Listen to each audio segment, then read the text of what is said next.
Hi, ladies and gentlemen. This is Steve Harney. For those who don't know, I'm the founder of Keeping Current Matters, and welcome to this week's edition of the Deep Dive. Today, we're going to talk about expired listings, and because we're talking about expires, we have to touch on FSBOs, which I'll get to later on. But I just want to let you know that I think there's a tremendous opportunity right now. This deep dive is going to be a little bit different. Normally, we give you a bunch of deep slides and graphs and charts. That's not what this is about. This is a little bit more about educating on how to take advantage of the expired opportunities in the market right now and how to take advantage of the FSBO opportunities in the market right now. So it will be less about graphs and charts and a little bit more about what we can actually do. Now, some people might say, well, Steve, you're a graphs and charts guy. What makes you think you can help us understand what we should do? For those that don't know, prior to founding KCM, I owned my own real estate company. We had 13 offices and 550 agents. I sold that company back in 2005. We were by far in our market the dominant broker on expires and FSBOs. And I did all the training classes on that. So I do have a pretty good feel. Now, you might say, well, Steve, that information is 18 years old. And the newer stuff that you know, how to find where the expired is, how to get the phone number, how to get the text number, I'm not going to cover any of that. There are people much better at that. I'm going to cover a little bit more of the psychology of the expired listing in the FSBO and how you can best be in front of those people in a way that they want to do business with you. So let's get started. As we always say at the beginning of every deep dive, most agents know what's happening. Good agents understand what's happening, but only the great agents can explain what's happening. So let's go to a little explanation of that right now. What we can see, ladies and gentlemen, is the blue lines, the active listings. That line is increasing, which in seasonality it normally does. I don't want you thinking that there's no seasonality to it, that there is definitely seasonality. But the spread between at this time of year, in August, last numbers available, between the new listings taken and active listings is much greater than it normally would be. So what I want you to, last year was the same situation. So what I want you to do is concentrate on the active listings that are not selling right now. And the easiest way to identify those houses is which houses have been on the market at least 90 days. If a house has been on the market 90 days in this market, there's a very, very good chance that listing is about to expire. And if it's about to expire, that's an opportunity for you to help that homeowner get on with their lives and sell the house. The great thing about expired listings, we know they want to sell and they're already on the market. So something got in the way of their dream, something got in the way of their move, and we have to isolate what that is and help them with that. Now, we're going to cover a lot of things, especially the psychology of the expired and the psychology of what I call the expired FSBO in a second. But I want you to know that we're going to make available this book to everyone that's on this deep dive. And everything that I'm covering today is covered in detail in this beautifully laid out book, so you can read through it and use it as a reference guide going forward.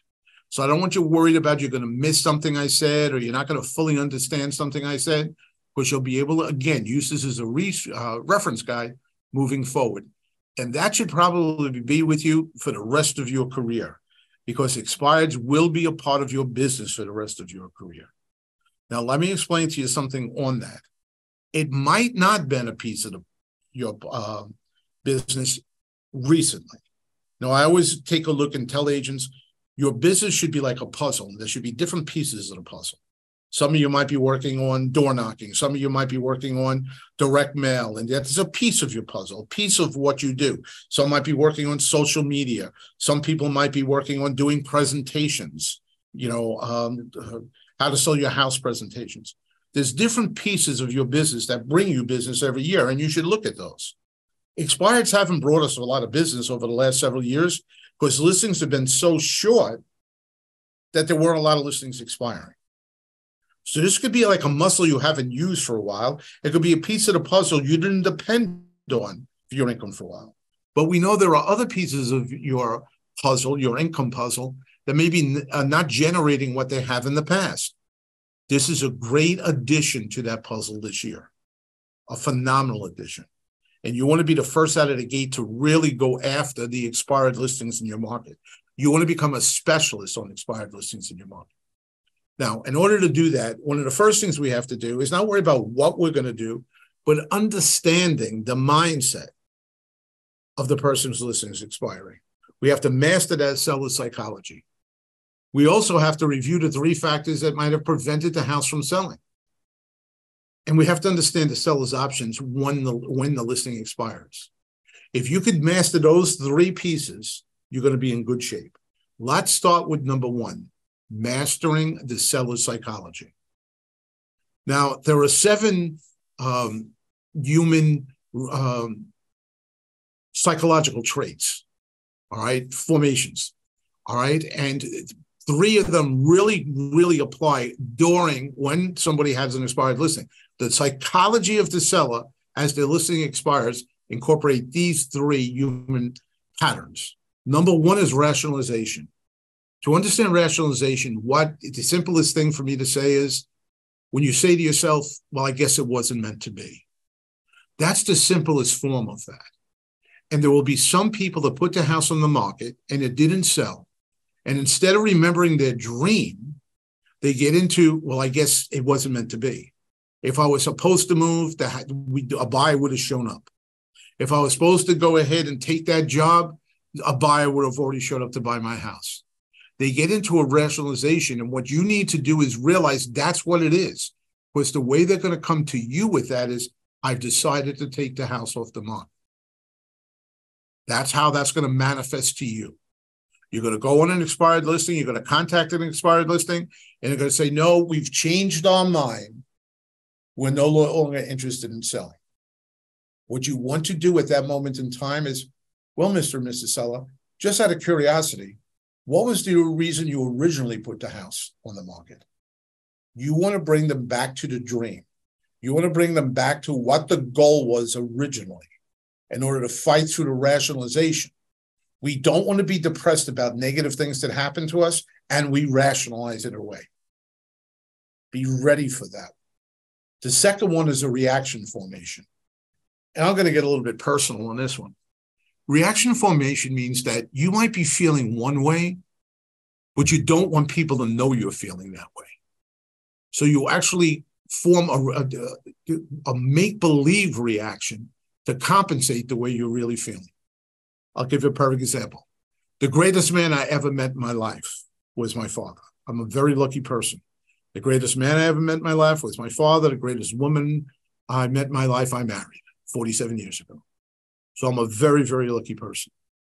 When my father died, I came apart at the seams. I just couldn't handle it. I was crying. I was just totally distraught.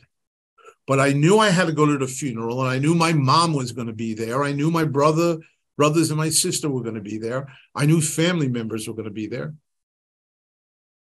So I couldn't be breaking down because I felt very strongly I needed to be strong for them. I was the oldest son. I was taking on that responsibility. How did I do that? I formed a reaction formation. I started cracking jokes about my dad, started cracking jokes about the whole situation. That was the way I got through not coming to pieces and climbing into the casket. All right? So now the people who knew me best knew exactly what I was doing. But the other people at the wake, they didn't understand. They're saying, man, this guy, he's not, very empathetic. He's really not, I guess he didn't care that much about his pop because he doesn't seem to be emotionally distraught about this at all. But it was a reaction formation, and we do that at times. Sometimes we combine them. Reaction formation, someone breaks up with you. You say, oh, that's okay. Don't worry about it. I wasn't really thinking this is a really great thing either. That's a reaction formation. We're brokenhearted, but we don't want the other person to know that. And then we go right into rationalization. Well, this wasn't a good relationship anyway, and we start to rationalize it out. These are things in our psychology that help prevent us from getting too depressed. So when you're on an expired listing, the reaction formation might be, I don't really care if we sell. It's really not important to me whether we sell it. That's a reaction formation to hide the fact that they probably do want to. You know, the great saying, thou protest too much. If they keep on telling you it doesn't matter if we sell, That probably means it matters very much that they sell, but they're in the middle of a reaction formation. Don't let that throw you off. And the last one is displacement.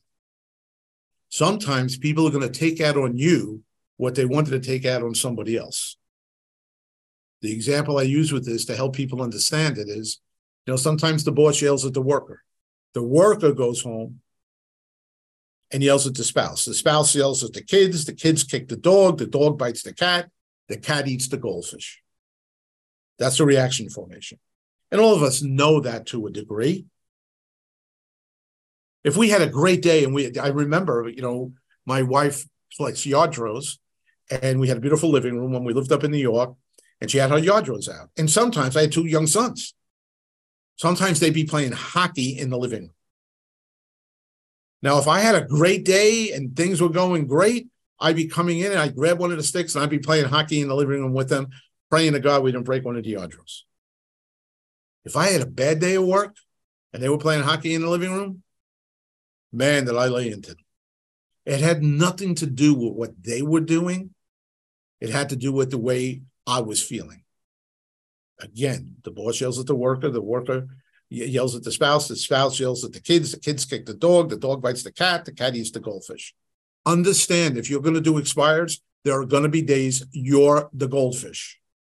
They're going to take out on you what they feel about their original listing agent, what they feel about the market right now, how they feel about everything that took place during them trying to sell the house in the original length of the contract, the listing agreement. Understand that they're going to displace on you, and that's okay.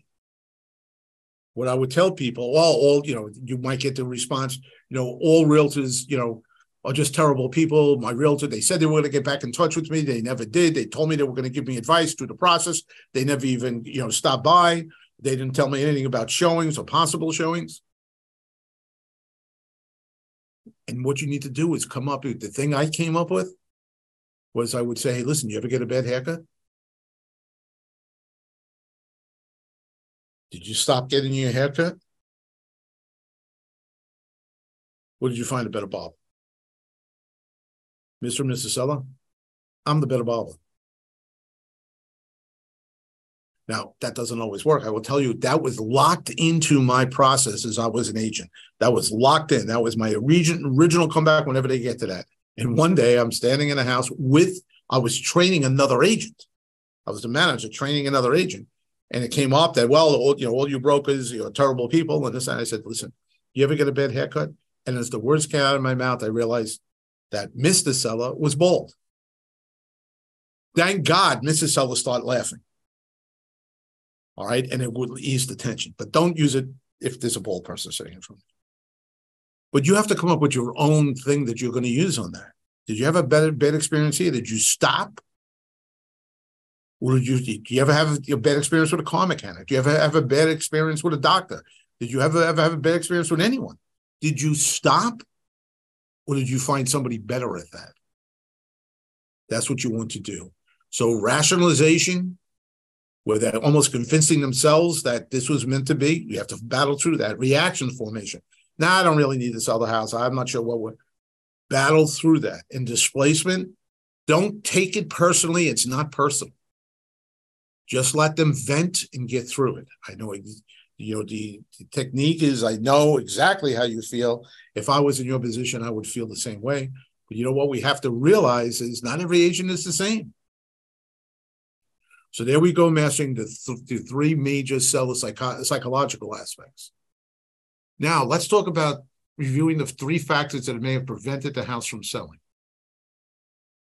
Having proper access, making it look good, and pricing it compellingly. Now, I have a pretty strong opinion on this, so I'm going to go through the first two quickly and spend a lot of time on the third.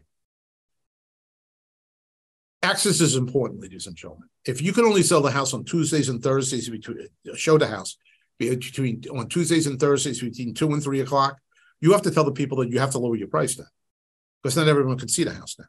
If they tell you, well, you can't show the house on the weekends because I have my dog in the backyard and my dog might bite someone, so you can't show it.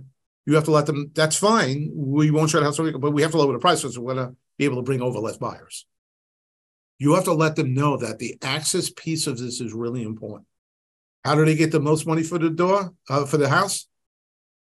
Take down the front door, leave it open 24/7. Of course, that's a joke. They're not going to do that. But that's the way to get the best access and the highest price with the least amount of conditions. Because you want the most people wanting to buy your house as you can possibly find. That helps you with price and conditions of the sale. So access is important. Making it look good. Now, I'm not talking about major renovations. Hopefully they stage it. If they don't stage it, I'm not even talking about that.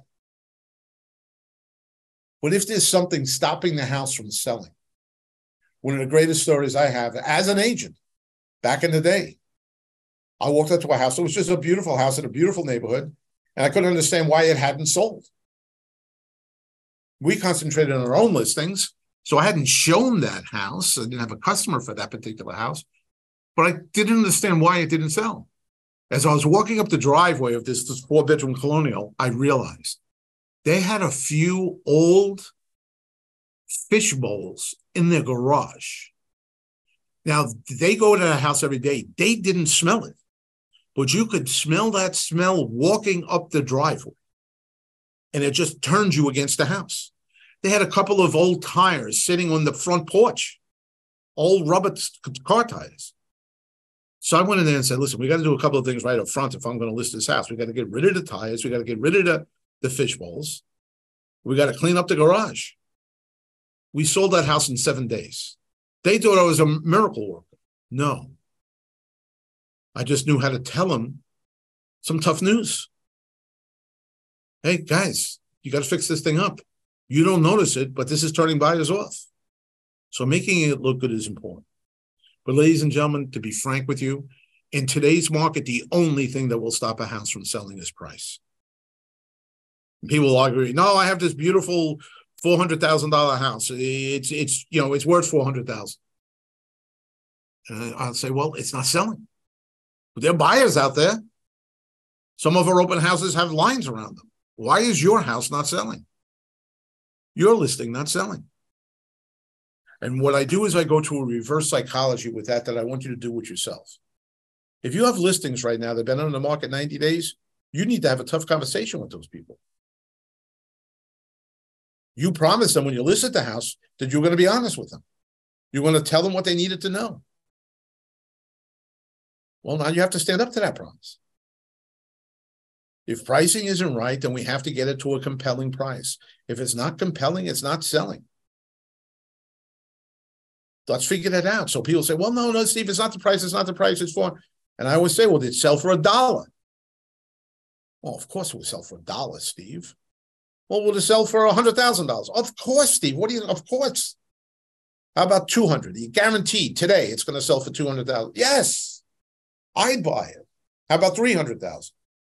And eventually you're going to get to a number somewhere between 350 and 375, probably.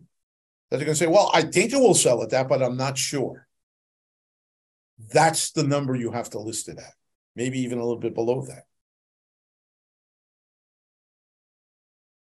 If you made a mistake going in when you originally took the listing, as many agents did, because the market was going well and you thought the market would continue to show great appreciation, here's the time to be honest with you. Say the market turned to a degree, and the thing you need to do if you want to move on with your life is that you have to go ahead and lower the price. Again, that's not as tough a conversation with someone else's expired. It is a tough conversation with your expired, and I'm going to tell you, the quickest way to get some really good listings right now is to go after your own listings that have been on the market 90 days before they turn into expireds. We also have to understand the seller's 4 options. They could either relist with their current agent, and if they do, just get out of there. They could take the house off the market because, again, they might rationalize to themselves, you know what, this wasn't meant to be. They could list the house for sale by owner saying, I'm through with these real estate people. I'm going to sell it on my own. Or they could relist with a new real estate agent, meaning you. Now, let's take a look at the bottom left-hand corner for sale by owner. I do want you to know that more people are picking that option. Here is a graph showing you the amount of people that FSBO'd going all the way back to 1981. The survey was not taken every year. So you're going to see some years missing at the beginning. That's because NAR didn't take the survey every single year. But what we have seen that number has been trending downward for a long time. And last year, in 2021, the last full year, before last year, the last year before 2022, it dropped to 7%. But last year, 2022, it jumped up to 10%. We have to realize that a lot of those listings were listings that expired, that either the listing agent didn't go after them or another agent didn't go after them because they weren't flexing their muscles of doing expireds, and they came onto the market on their own. That red bar right there, ladies and gentlemen, to me is a tremendous opportunity. But you have to know how to take advantage of that opportunity. Now, one of the things that I'll tell you is this. What I would teach my agents is let them understand how many people they need to negotiate. Now, ladies and gentlemen, if you've taken a class on negotiation, you have a certificate, you've taken some sort of course or something along those lines, you have a certificate saying that you're a negotiator, you took a class on negotiation. That should be in your listing presentation manual, whether it's electric or whether you're sitting there in person showing them things. Let them know you're a trained negotiator. And if you haven't taken one of those classes, take one now. You want that certificate in order to really use this slide. The homeowner has to negotiate with the buyer, sometimes the buyer's agent, at times the buyer's attorney, if there's an attorney involved. They might have to negotiate through their agent, somebody, the home inspector. Well, if they're a FSBO, they can't.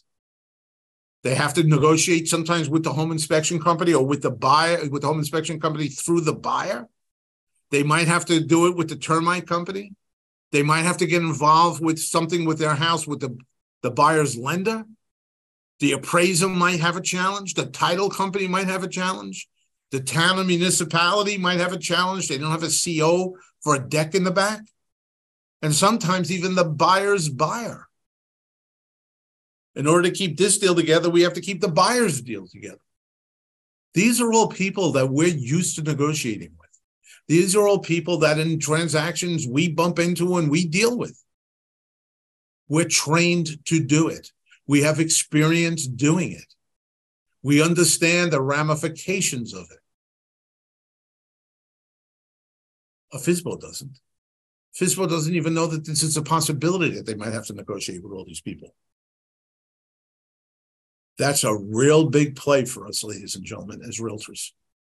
Let's make sure we let everyone know. And you should do blogs on this. You should do everything, any sort of social media you're doing, videos, whatever. You should do on this. If you're thinking about FSBO, and just let us remind you, these are the people you do have the potential of negotiating with. So I hope you're a great negotiator. And then also break down the 5 reasons that they should be hiring a real estate professional. We help with all the disclosures and contracts, and God only knows, over the years, they've gotten more and more and more. It's a small book now. We're well-versed in real estate experience with the entire sales process. We know where the glitches can show up. We sometimes know the problem before it becomes a problem and overcome it before the seller even knows there was going to be a problem. We act as a buffer in negotiations, crucially important. You know what they say, an attorney who represents themselves has a stupid client and an idiot as an attorney. You always want a third party in the middle. When I list and sell my own properties, I hire an agent to do it. We simply and effectively explain today's market conditions and decipher what they mean to you. KCM helps you do that in a very big way.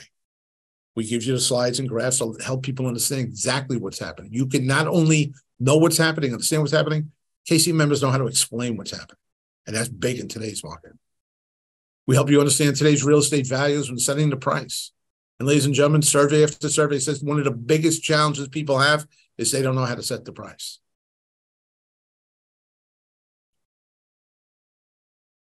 Let's realize our worth. Let's remember who we are. And let's go out there. Again, in a half hour, it's a little bit tough to cover everything that needs to be covered. So this book is available to you. I'll start with the KCM members. If you're a KCM member, number one, go to mykcm.com, click on the training center down in the bottom left-hand corner. When the page comes up, click on expert guides and templates, and then scroll down. There's a whole bunch of guides and PDFs there showing you little ebooks, showing you how to do all different aspects of the business. But you have to scroll down to the 3 steps to winning expired listings, and everything I covered today, plus more, is available there.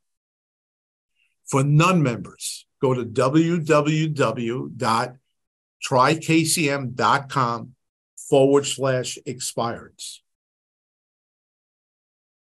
Okay, /expireds.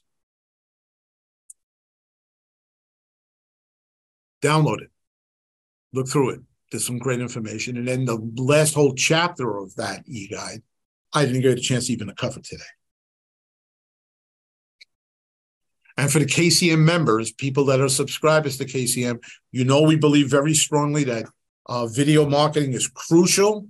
We've done a special script, what to do when your home's listing expires. Make sure you make that video and get it out on all your social media. Remember, we give you the script, we give you the graphics, we give you everything you need to make a very professional video. And I know, all right, that some of you, I got to go get my hair cut. I got to get a better tan. I really have to do, get better clothes that match my complexion. Forget about all those things. Make the video. Forget about you. Think about the people you're trying to help. That's the important thing. All right, that's today's deep dive, except for one very important thing, which I'm going to cover in a sec. Next week, we're going to cover Airbnbs and landlords. There's a lot of talk about Airbnbs and what's happening with them right now. And there's a lot of talk about investors gobbling up all the inventory. There's a lot of myths, a lot of misconceptions, disinformation about both of these subjects.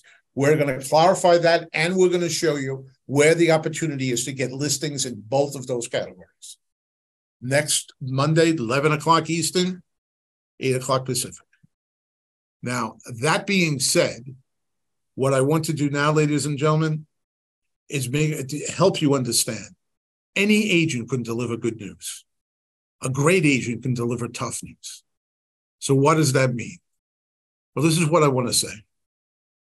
Again, I mentioned it before. When you took a person's listing, you promised them that you're always going to tell them the truth. You promised them you were going to be there for them. You promised them you were going to get their house sold, or do everything in your power to get their house sold. It's in your power to go visit them right now if the house isn't priced right. It's in your power to have a tough conversation. Great agents know how to deliver tough news. To have a great conversation with them, a tough conversation about what needs to be done to get the house sold. Start with your own listings, the people that already have some faith in you. And then work the expires, and those expires that turn into FSBOs. People come out of the gate FSBOs, that's a different mentality. We'll cover that some other time. We're talking about the people that were expired listings and gave up on the real estate community and decided to FSBO. They're easy pickings because they wanted to use an agent right from the beginning, but an agent let them down. That agent didn't know how to deliver tough news. That agent didn't tell them the truth. That agent didn't do everything they could do to get that house sold. Those sellers of those other agents, they need you right now. There's a reason they put the house on the market.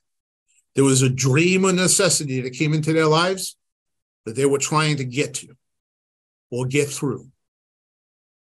They need you right now. And I always say, some people talk about the professional obligation of our industry. Some people talk about the ethical obligation of our industry. And we swore to a code of ethics that we would uphold both of those. But in the market right now, I think it's even greater than that. I think we have a moral obligation to tell the homeowners the truth. Let's start working the expired listings right now. Let's flex that muscle. Let's add that piece of your income puzzle, because I think that piece can be a tremendously large number going through the end of this year and going into next year. It's tough to deliver tough news. Only great agents can. And I assume because you're on here, you're one of those agents. Let's get this done. Thank you very much for spending a half hour with me today. You gave me a half hour of your life. I just pray that I gave you a great return on that investment. All right. Thank you very much. And I'll see you next Monday. Airbnbs and investors. Wow, do we have a lot packed in for you. See you then.